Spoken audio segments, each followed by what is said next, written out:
I think point number 8 तक हमने कर लिया था। ठीक है, पॉइंट नंबर 9 देखते हैं। He disposed of his car for 18 lakh. The car was being used for the purposes of his business. The tax written down value of the car at the beginning of the tax year 2022 was 16 lakh. The rate of depreciation for tax purposes is 20%. Car was acquired after 1st July 2020. सबसे पहले तो ये एक asset है, इसको identify करना पड़ेगा कि ये कैपिटल एसेट है या नहीं है। ठीक है जी, तो उसके लिए मैं यहाँ पे लिखता हूँ पॉइंट नंबर 9 की अब हम बात करें। सो बिजनेस में इस्तेमाल होने वाला एक कार, ठीक है जी, और इसके ऊपर अगर डेप्रिसिएशन चार्ज हो रही है तो इसका मतलब ये क्या हुआ, डेप्रिसिएबल एसेट। और अगर डेप्रिसिएबल एसेट है तो फिर कैपिटल एसेट नहीं है। ठीक है जी। अब डेप्रिसिएबल एसेट के केस में क्या करना होता है, आपको कंसिडरेशन चाहिए जिसमें से आप माइनस करते हैं जो भी उसकी रिटर्न डाउन वैल्यू है।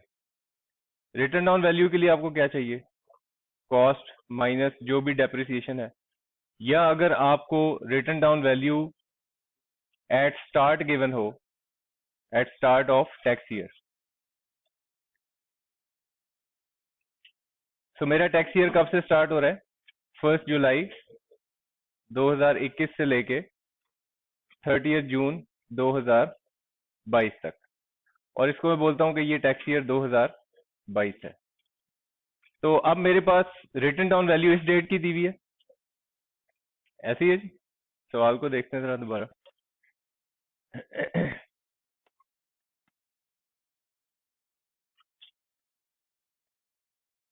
The tax written down value of the car at the beginning of tax year 2022 was 16 lakh. तो ये जो 16 लाख की वैल्यू है ये किस तारीख की है, इस डेट की है। ठीक है, at the start of the tax year. अब सवाल ये है कि इस साल में मैंने अगर इस गाड़ी को डिस्पोज ऑफ किया है तो क्या मैंने इस साल की डेप्रिसिएशन इसके ऊपर माइनस करनी है या नहीं करनी, दिस इज द क्वेश्चन। ठीक है, तो उसके लिए हम जरा बिजनेस के हेड ऑफ इनकम में चले जाते हैं और जाके डेप्रिसिएशन का असूल एक दफा रिवाइज कर लेते हैं कि क्या था।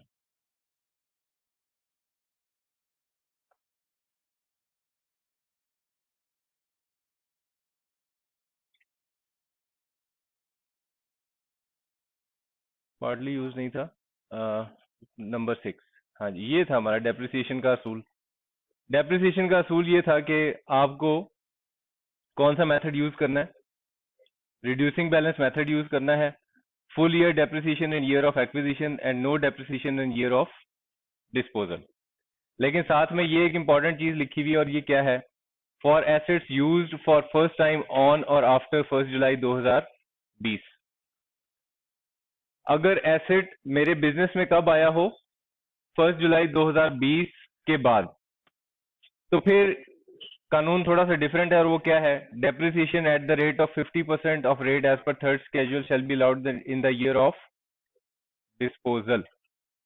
तो फिर ईयर ऑफ डिस्पोजल में भी डेप्रिसिएशन चार्ज करनी है। अब हम ये देख लेते हैं कि हमारा जो एसेट है उसकी एक्विजिशन के बारे में कोई इन्फॉर्मेशन है सवाल में या नहीं है। सो क्या इन्फॉर्मेशन है जी, कार वॉज एक्वायर्ड आफ्टर 1 जुलाई 2020।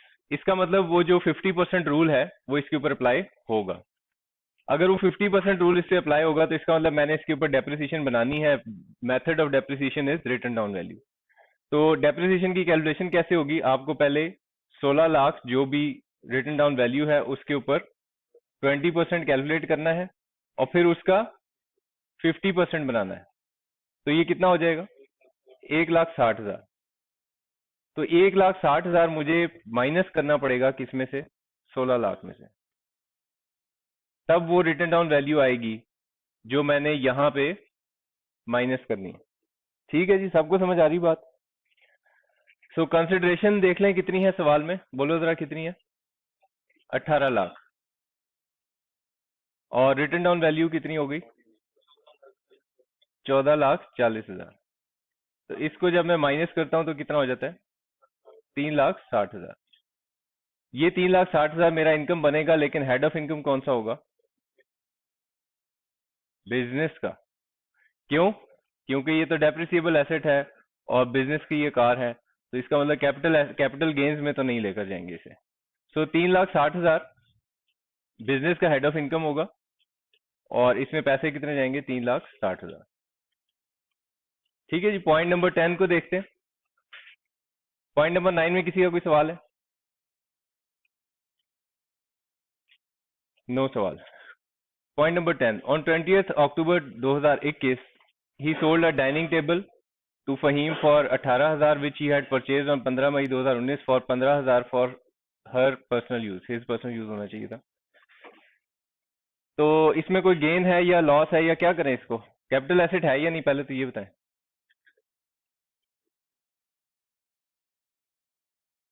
तो dining table, point number 10, furniture and fixture है तो एलिजिबल डेप्रिसिएबल एसेट नहीं होगा, ये कहना चाह रहे हैं।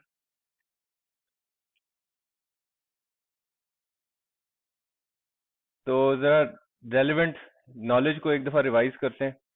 तो रेलिवेंट नॉलेज क्या है कि क्या ये कैपिटल एसेट है या नहीं। तो ये लोग जो है, ये लोग से कह रहा हूँ, ये चीजें जो है ये क्या है, ये कैपिटल एसेट्स नहीं है। तो इसमें लिखा है movable property held for personal use. तो डाइनिंग टेबल तो है ना movable property for personal use, ठीक है। तो इसका मतलब ये इस नेगेटिव लिस्ट में मौजूद है। हाँ, अगर ये इसमें से कुछ होता यानी कोई एंटीक टाइप चीज होती तो फिर हम कहते हैं कि ये कैपिटल एसेट है। तो अभी क्या फैसला हुआ जी, क्या ये कैपिटल एसेट है? नहीं है। तो इसके ऊपर गेन और लॉस कुछ देखने की जरूरत है? कुछ भी नहीं। सो सिंपली बस ये बताना है कि ये कैपिटल एसेट ही नहीं है।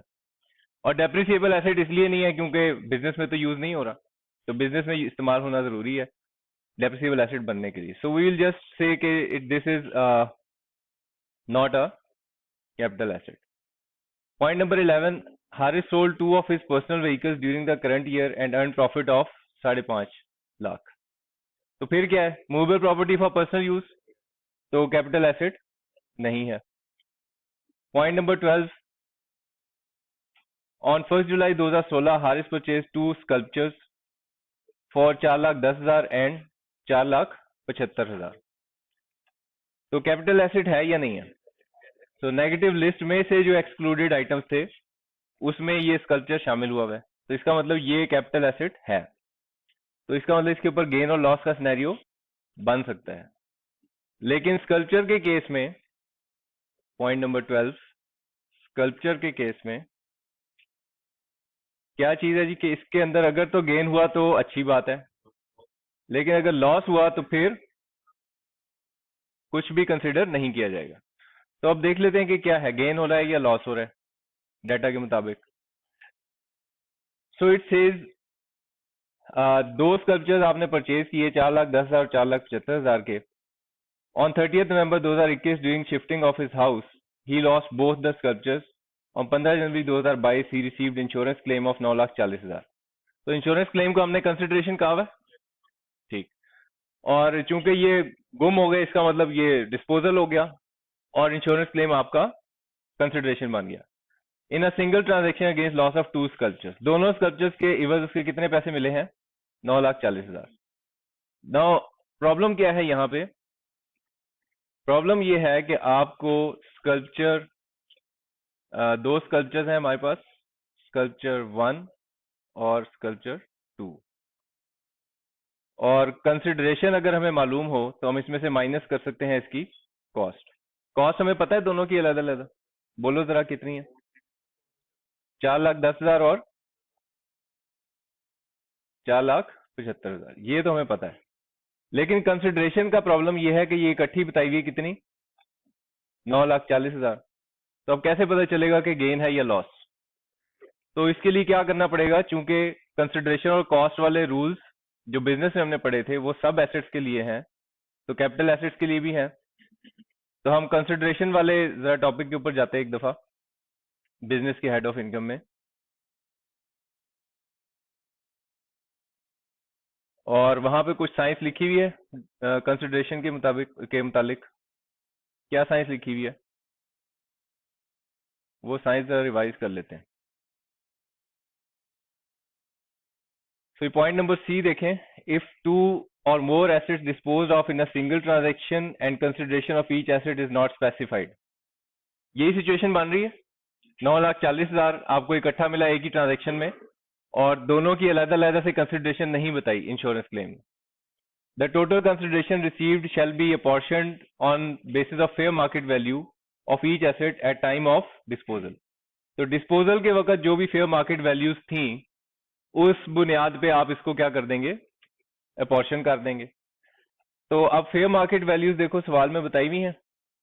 फेयर मार्केट वैल्यू क्या बताई हुई, स्कल्पचर 1 की कितनी है, 3,60,000, और स्कल्पचर 2 की 5,40,000।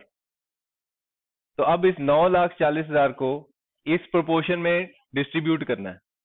तो तरीकेकार क्या होगा, आप पहले 3,60,000 को प्लस कर दें 5,40,000 में, कितना बना, 9 लाख। अब क्या करेंगे, 9,40,000 को डिवाइड करेंगे 9 लाख से और मल्टीप्लाई करेंगे 3,60,000 से। ठीक है जी, तो इससे कोई जवाब बनेगा 3,76,000। और दूसरी कैलकुलेशन इधर बना देता हूँ यहाँ साइड पे, स्कल्पचर 2 की, कि आप 9,40,000 को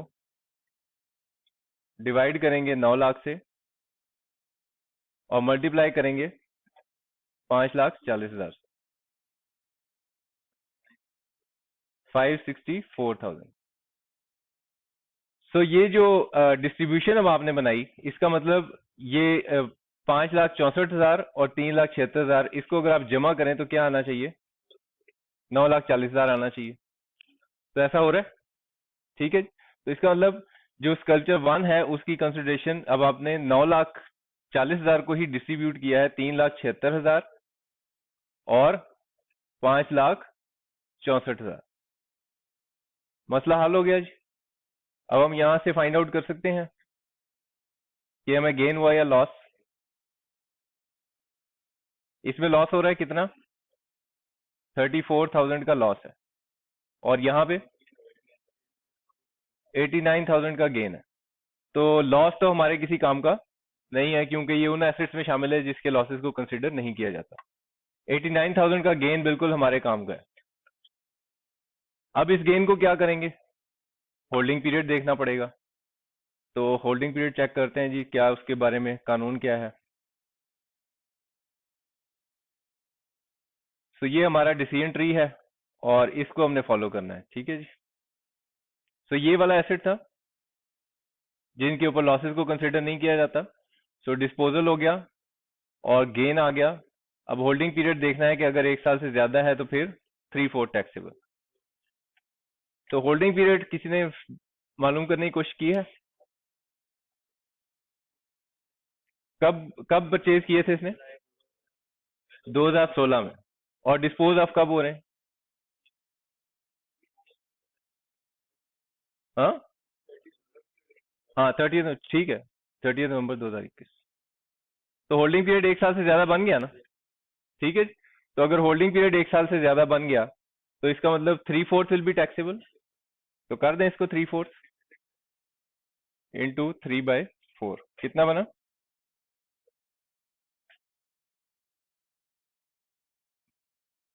66,750। हेड ऑफ इनकम कौन सा होगा, कैपिटल गेन। तो ये 66,750 आपका कैपिटल गेन आ गया।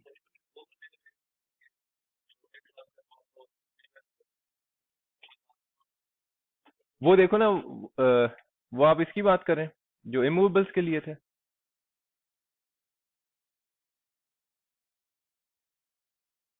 इसकी बात करें। हाँ ये, लेकिन ये है इमूवेबल के लिए। इमूवेबल से मुराद ये कि बिल्डिंग हो या लैंड हो, ठीक है। तो sculpture is not an immovable asset. और कोई कंफ्यूजन, एनीवन? चलें जी, ये बहुत सारे एसेट्स इकट्ठे दिए हुए, इसमें क्या है, shares of a listed company capital asset है या नहीं है, यस कैपिटल एसेट है। Shares of unlisted company capital asset है। ज्वेलरी है, स्कल्पचर है, shares of private limited company है। तो कैपिटल एसेट तो है ना, सिक्योरिटी नहीं होगा, सिक्योरिटी नहीं होगा लेकिन कैपिटल एसेट तो होगा। सिक्योरिटी के लिए कंडीशन ये है कि वो पब्लिक कंपनी का शेयर हो, ठीक है।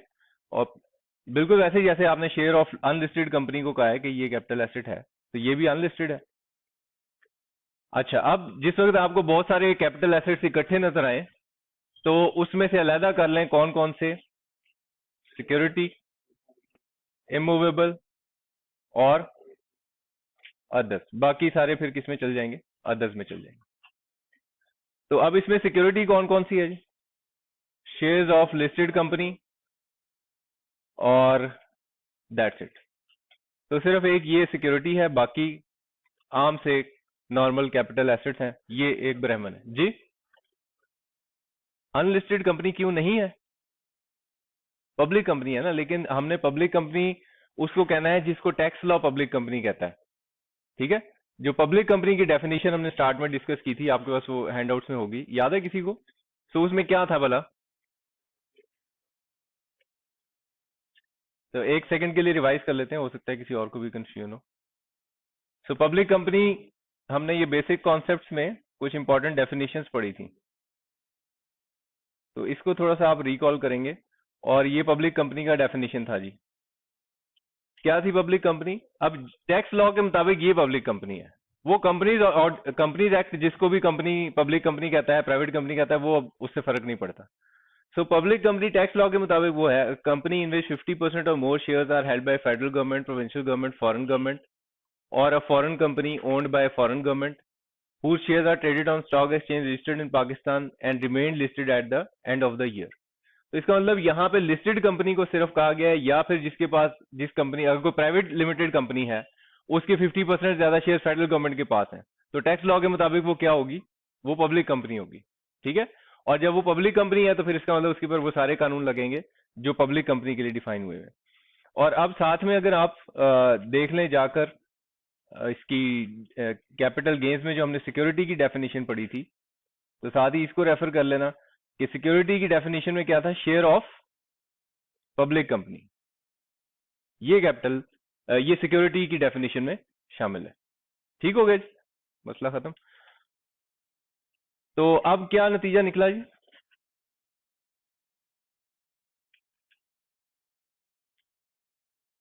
तो ये एक ब्राह्मण है, बाकी सारे शूदर हैं, ये आम से कैपिटल एसेट्स हैं, ये सब आपस में इकट्ठे हो जाते हैं, फिर उसके बाद सैलरीड और नॉन सैलरीड पर्सन वाले रेट इसको लगते हैं।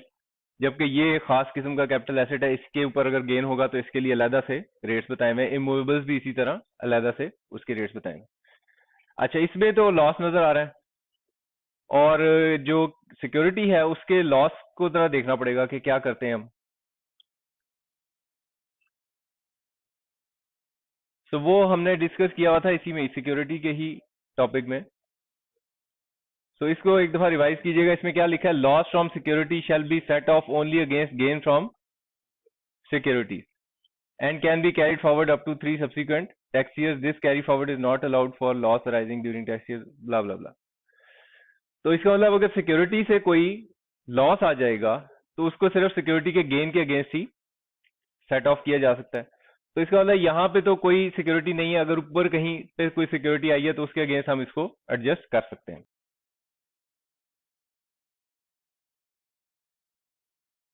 तो 1,50,000 का यहाँ पे तो कोई रोल नहीं, क्योंकि कोई और सिक्योरिटी का गेन नजर नहीं आ रहा हमें। ठीक है जी, क्लियर?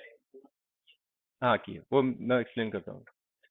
ठीक है, यहाँ पे तो हम किसी के अगेंस्ट इसको एडजस्ट नहीं करेंगे। उसके बाद दो और लॉसेस भी हैं, एक स्कल्पचर का है और share of private limited company का है। इसमें कौन सा लॉस है जो इस्तेमाल नहीं हो सकता? ये वाला। तो इसको भी अपनी कैलकुलेशन से निकाल दें, क्योंकि ये एक ऐसे एसेट के ऊपर लॉस है जिसके लॉसेस को कंसिडर नहीं किया जाता। Now we are left over with a loss जो कि है नॉर्मल किस्म के कैपिटल एसेट के ऊपर। सो जो नॉर्मल किस्म के कैपिटल एसेट पे जो भी लॉस होता है वो नॉर्मल किस्म के कैपिटल गेन्स के अगेंस्ट एडजस्ट हो सकता है। ये लॉसेस के चैप्टर में डिटेल में हम डिस्कस करेंगे। तो अभी हमने चूंकि लॉसेस का चैप्टर पढ़ा हुआ नहीं है, तो इसलिए अब मेरी बात के ऊपर आप ध्यान कर लें। अब ये जो बाकी बचे, इनके केस में क्या करना होता है जी?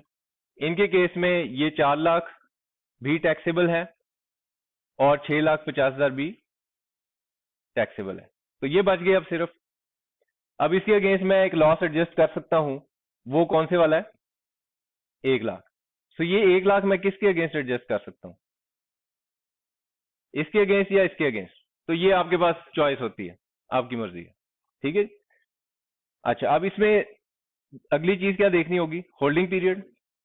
तो होल्डिंग पीरियड देखें जरा कितना है। ये जो आपने एक्वायर किया था कब किया था? 15 जुलाई 2020। और कब ये सेल की डेट है, ये परचेज की डेट है? तो इसमें देखो कि क्या डेट है,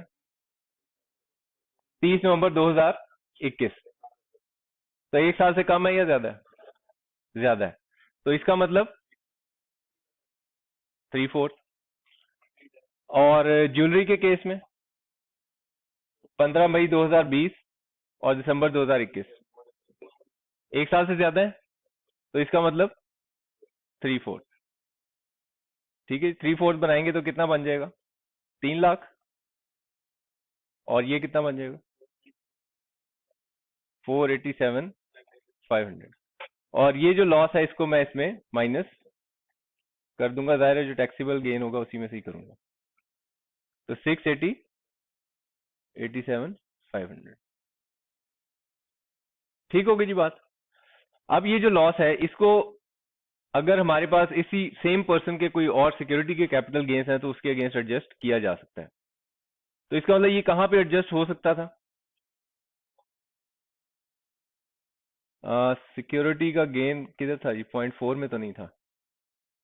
हाँ, 4 में ही था। ठीक है। तो यहाँ पे हमारे पास गेन कितना था? 98,500 का। और अब मेरे पास लॉस कितना आ रहा है?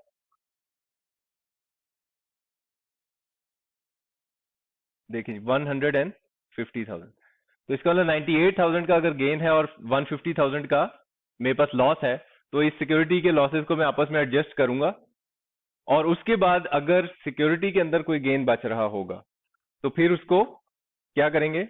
उसके ऊपर जो 12.5% का रेट है वो लगाएंगे ना। अब जरा यहाँ पे एक चीज समझे कि अगर यहाँ पे एक से ज्यादा सिक्योरिटी होती तो फिर क्या करना है? तो वो जो फाइफो मेथड का कानून है ना, यानी ये लॉस जो आपके पास 1 साल में आ गया है, उसके बाद आपने जब टैक्स कैलकुलेट करना है तो देखना है कि उसके फौरन बाद या उससे पहले जो नियरेस्ट गेन है उसमें से माइनस करेंगे। ठीक है। तो मल्टीपल गेन्स हो और एक लॉस हो तो फिर उसके दरमियान क्या इक्वेशन बनती है, उसके लिए हम एक अलग से प्रैक्टिस क्वेश्चन सॉल्व करेंगे।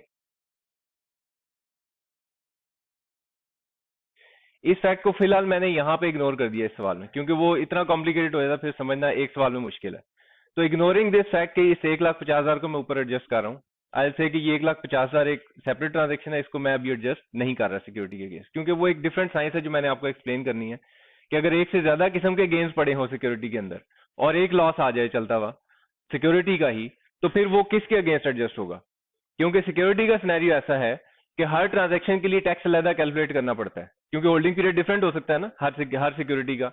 मतलब एक शेयर आपने 2016 में खरीदा, एक शेयर 2017 में खरीदा। अब आपने जब डिस्पोज ऑफ किया है तो दोनों शेयर्स के होल्डिंग पीरियड्स डिफरेंट हो जाते हैं, यानी अगर सेम डे पे डिस्पोजल किया है तो दोनों शेयर्स के होल्डिंग पीरियड्स डिफरेंट हो जाएंगे। और फिर अब उसके अगेंस्ट लॉस कौन सा एडजस्ट करना है, now that's a complicated equation, so हम उसको अलग से एक आइसोलेटेड न्यूमेरिकल में डिस्कस करेंगे। सो ये हो गया जी। अब ये सारे के सारे जो कैपिटल गेन से नॉर्मल किस्म के ये सारे हम जमा कर लेंगे और इसके बाद इसके ऊपर रेट ऑफ टैक्स कौन सा लगेगा? जाहिर सी बात है सैलरी इनकम नहीं है तो नॉन सैलरीड पर्सन का, और फिर 8 स्लैब हम इसके ऊपर अप्लाई करेंगे और यहाँ पे इसके ऊपर टैक्स कैलकुलेट कर देंगे। अच्छा जी, अब जो इंपॉर्टेंट चीज समझने वाली है आखिर में वो क्या है? वो ये है कि सेपरेट ब्लॉक ऑफ इनकम। अच्छा, ये न्यूमेरिकल खत्म हो गया, मैं इसको वीडियो को अभी स्टॉप कर देता हूँ या बस ये आखिरी पॉइंट एक्सप्लेन करके फिर स्टॉप कर देता हूँ। सो अब इंपॉर्टेंट चीजें समझने वाली है वो ये है कि सेपरेट ब्लॉक ऑफ इनकम ये वो इनकम्स हैं जिसके लिए क्या है, ये हम काफी दफा डिस्कस कर चुके हैं कि income specific rate of tax law ने बताया हुआ है। तो ये जो सेपरेट ब्लॉक ऑफ इनकम अभी तक हम जो डिस्कस कर चुके हैं उसमें सैलरी के हेड ऑफ इनकम में एक बाय चॉइस था। ठीक है, जो हमने कहा डिस्कस किया था profits in lieu of salary, जिसमें वो 3 years average rate of tax हम इस्तेमाल कर सकते थे अगर चाहें तो, 3 इयर्स एवरेज रेट। प्रॉपर्टी के हेड ऑफ इनकम में कोई सेपरेट ब्लॉक ऑफ इनकम नहीं था। बिजनेस के हेड ऑफ इनकम में नहीं था। कैपिटल गेन्स में दो सेपरेट ब्लॉक ऑफ इनकम है, एक सिक्योरिटी और दूसरा इमूवेबल। ठीक है, इनकम फ्रॉम अदर सोर्सेज पे अभी हमने बात नहीं की। तो अब जहां पे भी separate block of income in चीजों में मिक्स होकर आ जाए और वो यहां पहुंच जाए, तो फौरन से उसको क्या कर देना है, अलहदा, और उसके ऊपर अपना जो tax of rate of tax है, जो income specific rate of tax है वो लगाना है। और जो बैलेंसिंग बचेगा उसके ऊपर कौन से रेट ऑफ टैक्स लगेंगे, जो सैलरीड या नॉन सैलरीड या AOP, person specific rate of tax. Now capital gains में सिचुएशन क्या होती है कि इसमें जो सेपरेट ब्लॉक ऑफ इनकम भी है सेट ऑफ इनकम में, और नॉर्मल कैपिटल गेन्स भी है। तो जितने भी other than separate block of income capital gains हैं वो सब क्या होंगे, इकट्ठे हो जाएंगे। इकट्ठे होकर वो उनके ऊपर रेट ऑफ टैक्स कौन सा लगेगा, पर्सन स्पेसिफिक। क्योंकि अब स्कल्पचर के लिए अलहदा कोई रेट ऑफ टैक्स नहीं है। इसी तरह आपके जो प्राइवेट कंपनी के जो शेयर्स हैं उसके लिए अलहदा से कोई रेट ऑफ टैक्स नहीं है। इसी तरह आपके जो लेट्स से और कोई कैपिटल एसेट्स है, एंटीक हो गया, या आपके कोई डिबेंचर्स हो गए जो कि अनलिस्टेड हैं, तो उनके ऊपर कोई अलहदा से रेट ऑफ टैक्स नहीं है। ठीक है, तो अब इसका मतलब ये कि वो सारे के सारे इकट्ठे होंगे और कहाँ पे पहुंच जाएंगे, ये जो person specific rate of tax है इसके ऊपर ये रेट अप्लाई होगा। तो टैक्स कैलकुलेट करने के लिए अगर सेपरेट ब्लॉक ऑफ इनकम का आइटम होगा तो उसके ऊपर वही रेट्स जो एग्जाम में भी गिवन होते हैं, और अगर वो सेपरेट ब्लॉक ऑफ इनकम का आइटम नहीं है तो फिर वो सारी इनकम्स के साथ, यानी अगर इस सवाल में सैलरी की इनकम भी होती तो ये कैपिटल गेन्स किस में जमा हो जाते, सैलरी के हेड ऑफ इनकम। और फिर वो सारी अमाउंट्स इकट्ठी करके आप देखते हैं कि अब उसके अंदर सैलरी का पोर्शन जो है वो 75% से ज्यादा है या नहीं। अगर है तो फिर सैलरीड वाले स्लैब, और अगर नहीं है तो फिर सारी इनकम पे, सैलरी इनकम पे भी कौन से नॉन सैलरीड के स्लैब जो है रेट ऑफ टैक्स वो लग जाएंगे।